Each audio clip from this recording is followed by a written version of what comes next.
Some years ago, I was in a discussion with someone about an upcoming election.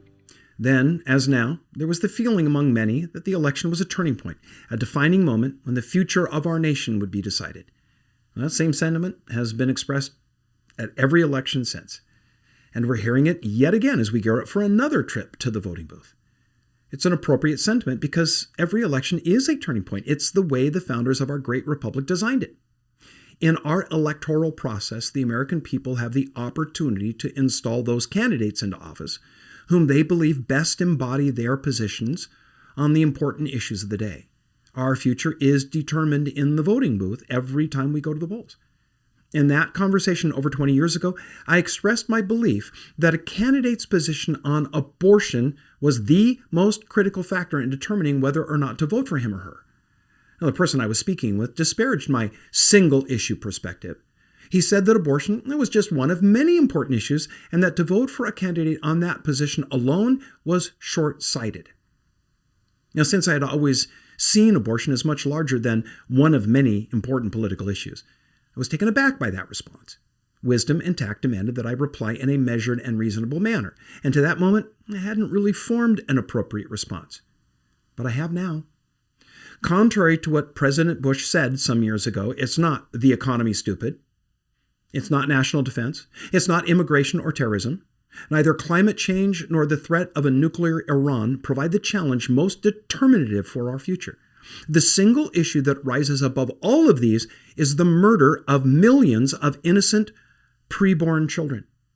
Just as Abel's blood cried out of the ground to God, so buckets of it scream for justice from the abortion clinics across America.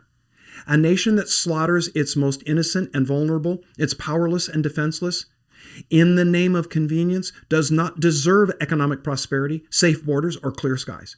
What it deserves is the wrath of a holy God who has pledged himself as a defender of the poor and the weak.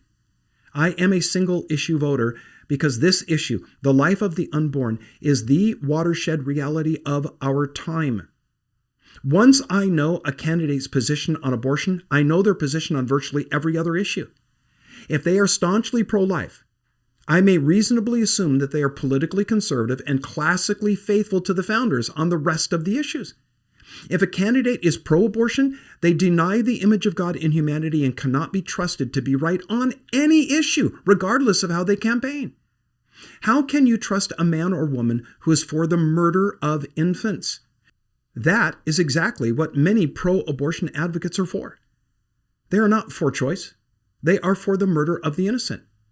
Now, I say many pro-abortion advocates rather than all, because there are a large number of people who are generally pro-choice because they have not really taken the time to think things through.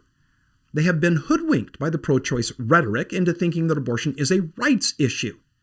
They need to awaken to the fact that murder is never a right.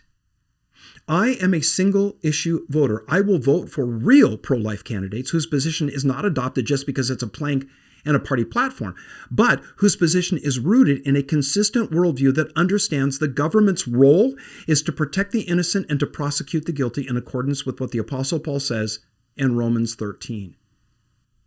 I understand the appeal of that pragmatic view that voting for an unelectable pro-life candidate may take away a vote from another major party candidate who, as a pro-abortion candidate, would be the lesser of two evils.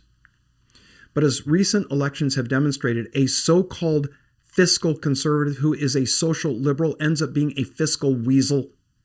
But of course, how can someone who is wrong on the most important issue of the day be right or consistent on anything else?